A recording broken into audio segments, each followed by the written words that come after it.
Hello, everybody. Welcome to the podcast on YouTube.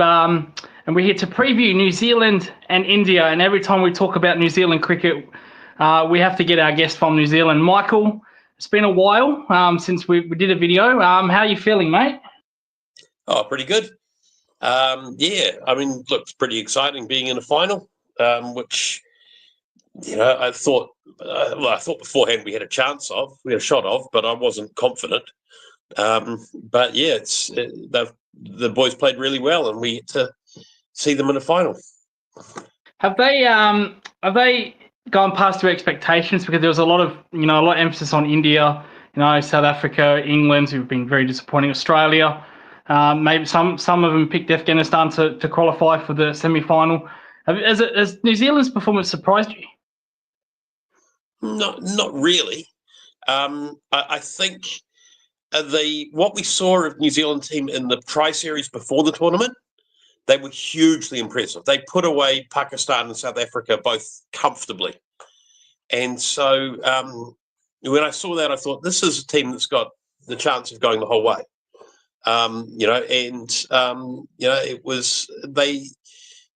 were very, very good in that tournament, and they've pretty much continued that on, with one exception, and I think there has to be an asterisk beside that exception, that game against India, because New Zealand were on track in that game, and then Kane Williamson decided that he wanted to see a lot of Chakravarti bowling and faced out 28 dot balls of him, but didn't let anyone else see him. So he actually took the strike and made sure that he got to watch him and learn what his variations were. And I think that what he decided there was, it didn't matter if we won or lost, we needed to get the information so that if he was playing in the final, we would be able to read him and know how to play him. So the one loss was one that I don't think was actually a really bad loss in terms of how we're going to look in the tournament. I do actually want to talk about the two teams, because this is a preview for the final. But have you been disappointed with this tournament, the way it's been hosted in Pakistan? A lot of rain, washed out matches. Has that been a little bit disappointing? Oh, you never like to see rained out games, but I mean, rain happens. Unless we're going to play it in the middle of the Sahara Desert, you've always got a risk that there's going to be some rain happening somewhere. And while perhaps some of the drainage, maybe there's some questions on if they could have been done a bit better, realistically, it rains, and you're in Pakistan. You've got that strip of land between them, that valley between very big mountains. If the wind blows the wrong way, it's going to rain. So, and that's why the ground is fertile and why they can support millions of people. But it also means that sometimes games get damaged, and you just got to say, well, that's the nature of cricket. Is that sometimes games you lose games to rain. It would have been, if it was a World Cup, you'd have enough time to get over the rain because there's 7 matches or whatever. But in a Champions Trophy, it hurts when it rains. I mean, there was one that New Zealand, like two Champions Trophies ago, maybe the last one when it was in England. New Zealand lost to Bangladesh, were doing pretty well against Australia, and then the match got rained out. And then the match against England, I think, got rained out as well. So New Zealand went home without a win. But it was really not a situation where they'd played that badly. Bangladesh played one good game, and that was enough for New Zealand to be knocked out because it was rain came. So that's the thing with the Champions Trophy. It is high stakes. It's not guaranteed that the best team's going to win, and that's part of the fun of the tournament, really. Yeah. Plus, a little bit off topic from this final. The Afghanistan-New Zealand game got washed out with even a single ball to be bowled. That one-off Test match, probably more to do with the ground than the actual rain itself, which drove me absolutely nuts. I don't know how you handled that, but that was a bit disappointing. If they'd been able to get onto the field, it would have been a draw, because there was no way there was going to be enough time to actually get a match completed. Like while in better conditions with better drainage, there would have been some cricket played. It still would have only been about 110 overs maybe available for the across the 5 days that it wasn't actually raining. So, yeah, I mean that sucked, but again, that happens in cricket. Particularly if you grow up in New Zealand, you get pretty used to watching the rainfall when you're supposed to be at the cricket. I remember one game I was playing, and it was absolutely belting down. There was floodwaters rising up on the ground, and there were swamp hens sitting on the pitch. But we couldn't go off. We couldn't go because the opposition captain was on 84 and he'd never scored 100, and so we had to wait for the 6 hours or whatever for the game to be done. No, we might get back on. We might get back on.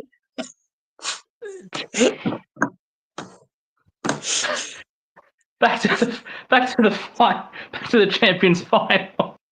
Very interesting that. Back to the final. I'll tell you one player that has been good for New Zealand, Matt Henry. So far leading wicket taker. He's been outstanding, Michael, hasn't he? Yeah, and if he's carrying an injury into this game, if that injury stops him from playing or stops him from playing properly, then pretty much it's a huge obstacle. Like I'd go as far as to say, if Matt Henry's fit and available, New Zealand probably go in as favourites. If Matt Henry isn't available, New Zealand are huge underdogs. He's that important. So he's been extraordinary, and what he can do is he's got the ability to take wickets at the front, create pressure and hold batsmen in the middle, and then come and clean up at the end and take wickets when batsmen try to attack him. And so when you lose wickets at the tail, your new guys don't have any momentum. They haven't got their iron, and it makes the wickets at the death actually can make a huge difference to a team's score. And Matt Henry, the fact that he's always been a good new ball bowler, but he's added those other strings to his bow with the old ball and the medium-aged ball that now make him a really top performer. The batting for New Zealand has been outstanding. With Indra, Williamson making hundreds, Glenn Phillips late hitting, so even the batting has been absolutely fantastic. Everything has gone right for New Zealand so far, with their batting and with their bowling, hasn't it? Yeah, look, it has been. I mean, there's been, I guess, Nathan Smith got a bowl in one of the games, didn't do much, but Kyle Jamieson's hit the ground after how long since he played for New Zealand, and he's come back and he's just looked like he hasn't gone away. He's still a bit leaky in terms of, you get a lot of runs through third man and things like that. But getting runs through third man isn't actually necessarily letting the pressure off, because the batsman's still hitting it high on the bat or squeezing out. It's runs that come without the pressure release that maybe a 4 through mid wicket does. It's been great seeing him back. And I've got to feel sorry for Mark Chapman, who's been absolutely bossing it anytime he's had a chance to play for New Zealand in the top order. He's averaging 60 at a strike rate over 100 when he's batting in the top 4 for New Zealand. And yet he's the sixth option for the top 4, because the other 5 guys are all going really well too. And so one of the questions that's going to be interesting is if they go with Will Young or Devon Conway. But I'm not sure which way they'll go there. I think probably Will Young. But it's a good problem to have for New Zealand, that we've got players that are performing, fast bowlers, spin bowlers. We haven't seen any medium pace, so we don't know how Daryl Mitchell's going to go if he gets a bowl. Fast bowlers and spin bowlers both doing well. Fielding has been extraordinary, which makes a nice change because it's been pretty poor in recent years. And the batting at the top has been good. The batting in the middle's been good. Tom Latham played that amazing innings when New Zealand were in trouble. And then you look at Glenn Phillips and Michael Bracewell at the death have just been monsters. So it's wonderful. Have you seen Satner's captaincy. He's the captain of this tournament trophy. Have you seen his captaincy?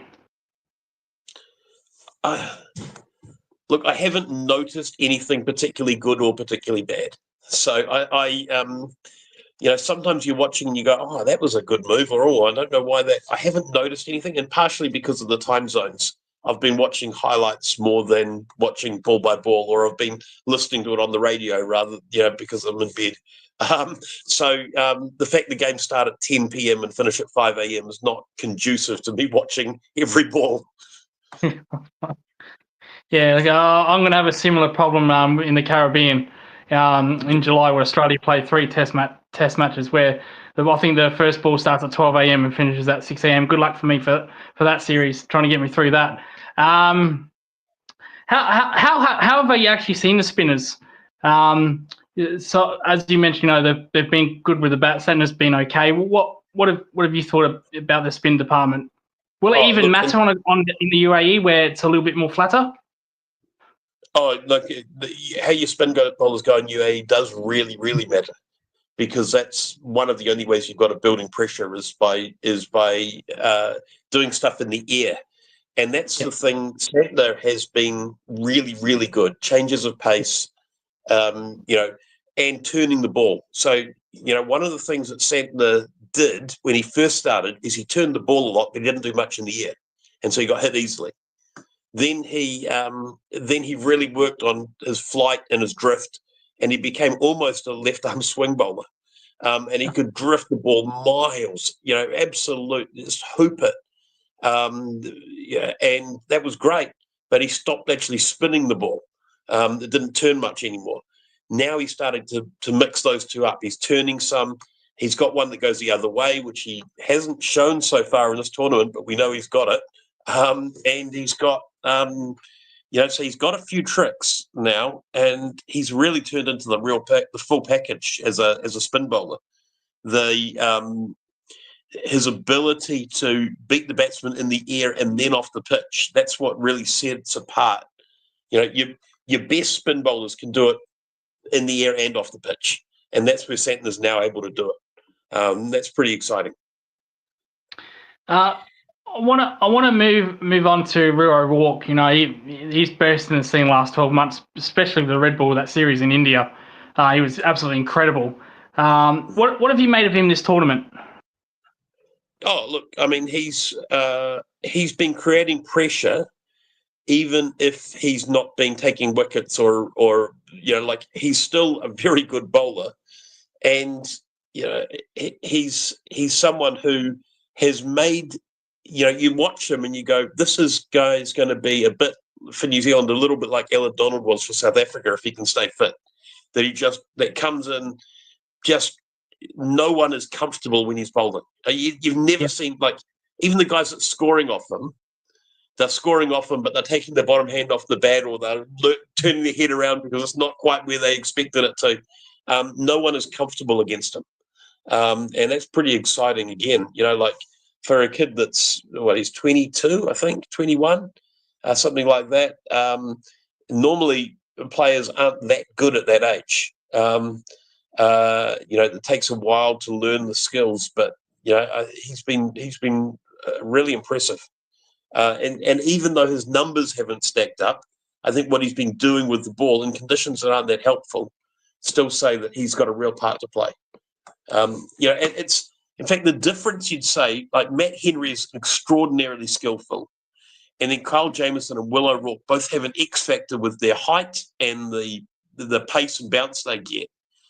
And you look at Duffy and Smith, who are both very good bowlers, but they don't have that X factor. They don't have the thing that makes them difficult to play if the conditions aren't in their favour, or in the conditions of, whereas O'Rourke and Jamieson both are difficult to play even if the conditions don't suit them.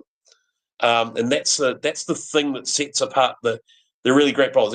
Brett Lee was hard to face no matter where, no matter what conditions he was playing in. He didn't always take lots of wickets, but he still created a lot of pressure. And no one liked facing Brett Lee, no matter what they say. In fact, Mark Richardson said, "Oh, look, I hated facing Brett Lee. There was nothing." there's nothing good about facing him. And if you scored runs, you thought, oh well, that's good. We get him off, so I have someone else bowling at me.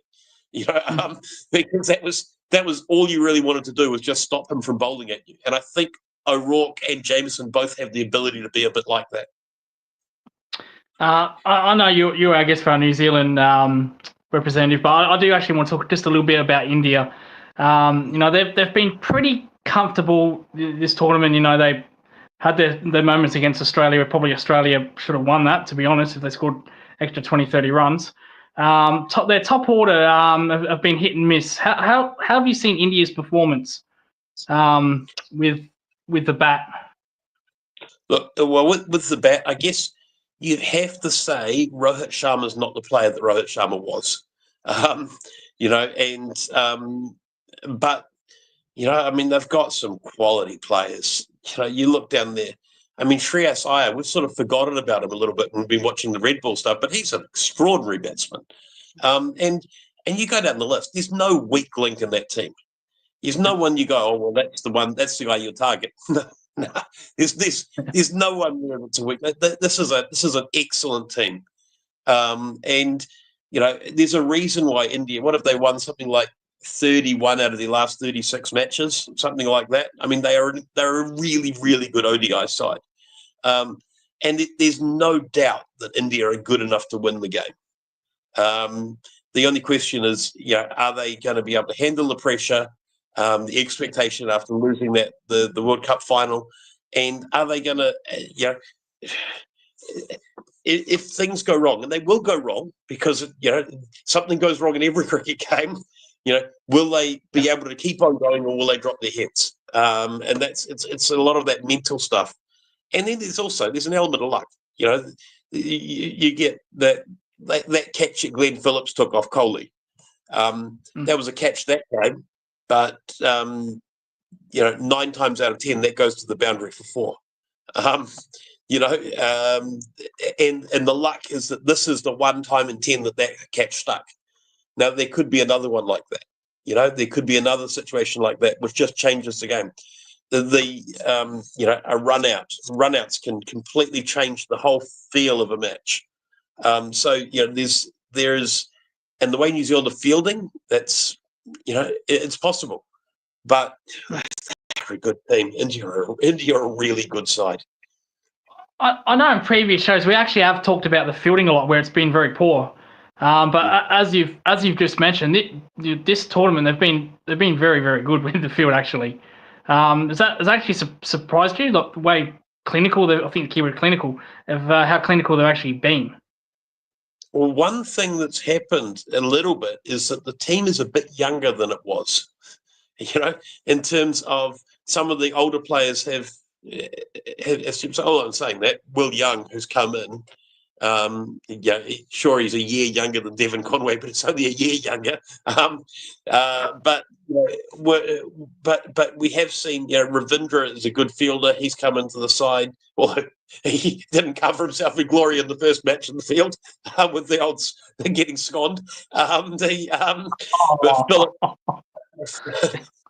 But Phillips is outstanding. Santner is really good. I think that perhaps Santner has been pushing that change a little bit. That possibly that's something that's happened off the field. That Santner is a really top athlete. I don't know. Well, maybe you don't know. Maybe people listening don't know this, but Santner is an extraordinary athlete. He played golf on a negative handicap.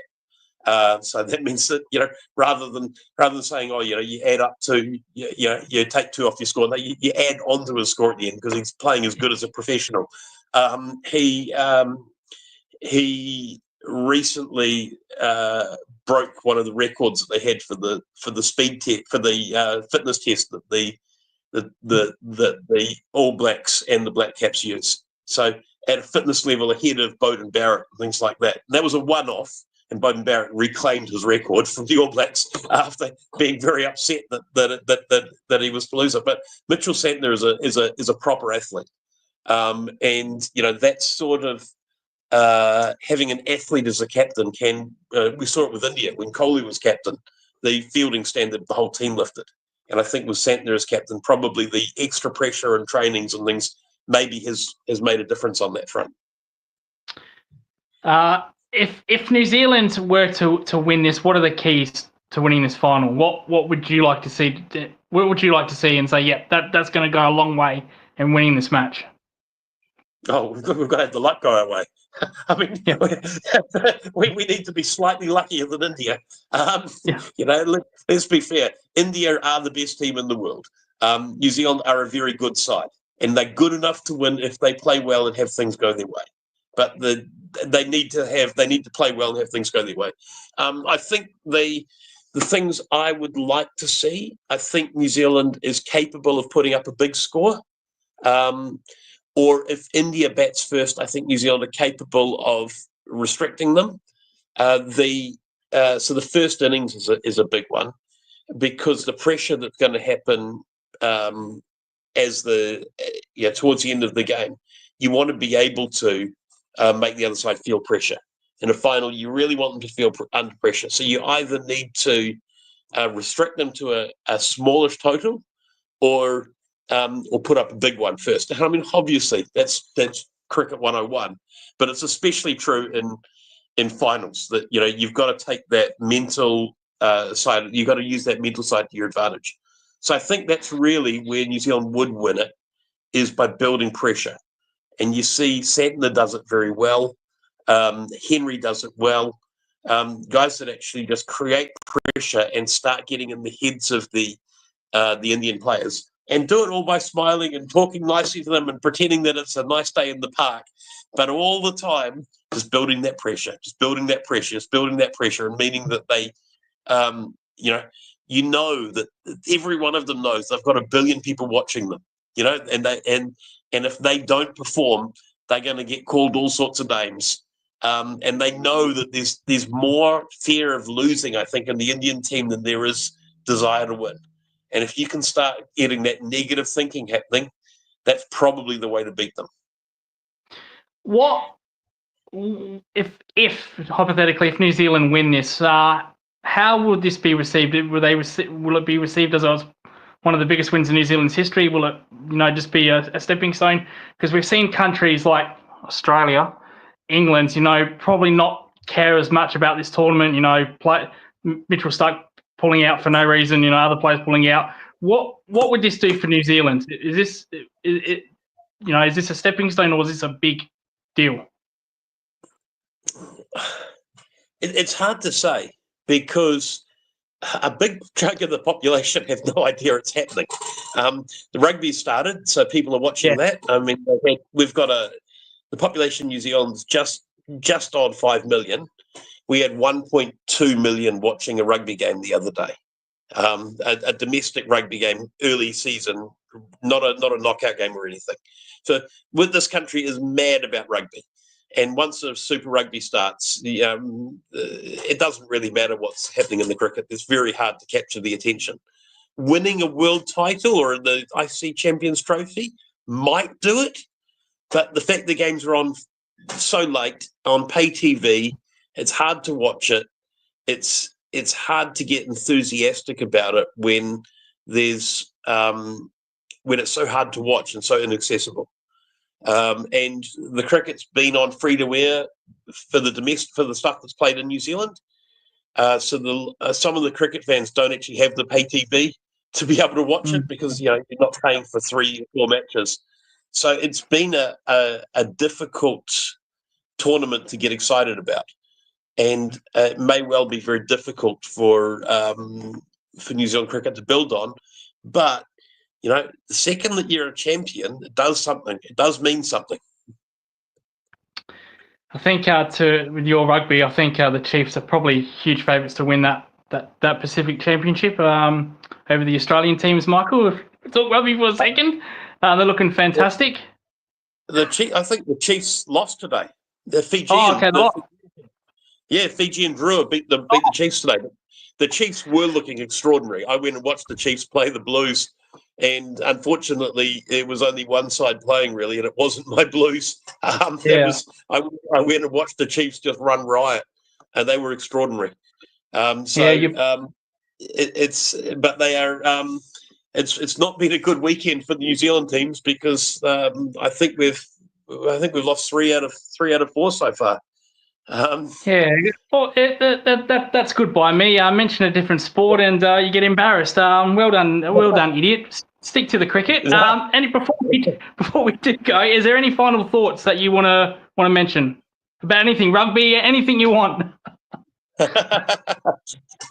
Oh, look, it's always good to chat. And look, the fact is, I think you're right. Like, the Chiefs are looking like the team to beat. But Fiji are hard to beat in Fiji when it's 45 degrees and 90% humidity. It's it's pretty hard to play there. But yeah, on the cricket, I'm just looking forward to this game. I think it's a really good opportunity to see. There's sort of contrasting styles. India are bold and brash, and they're all about the individual players. It's very much about batting and bowling, whereas New Zealand are a lot more laid back. It's very much about the team performance, about working together, about building pressure as a group, hunting in packs. And so it's lovely, and there's the natural contrast as well, that New Zealand is one of the poorest of the cricket boards, whereas India is the richest. New Zealand's got the lowest playing numbers, except for Zimbabwe. I think Scotland have more registered players than New Zealand. New Zealand have got a small population, and so there's a lot of things that you'd look at, and a terrible climate for playing cricket, to be fair, because it rains all the time.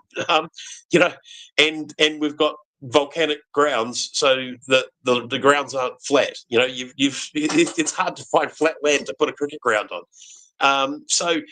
Where everything is stacked against us in some ways, whereas India have got great climate, they've got a huge population, they've got all the money, but then they've also got a population. You've got all of the social issues that come with being a large country in the developing world, whereas New Zealand have, across the board, a population that have the time to actually play and do that thing. So there's a contrast that the whole way. And it's part of what makes the fact that India and New Zealand continue to be a really good match just so intriguing, because the teams are so different, and the styles are it's so great to watch these two very different teams that go about their cricket quite differently, but we have great matches regularly between the two teams, and hopefully this will be another one. Absolutely. Well, Michael, thank you for joining, and I'll make sure when you are joined by me next, I'll look at the Pacific Champions scoreboard so I don't feel stupid when you pump up a team and they lose. But anyway, Michael, thank you so much for that. We'll hope to see you in the final, and thank you for joining. Brilliant. We'll catch you around. That concludes our show. Make sure to like and subscribe our channel. Add Michael at Michael on Twitter, me, Lucas Cricket 21. And we will hopefully catch you after the final. Thank you and goodbye.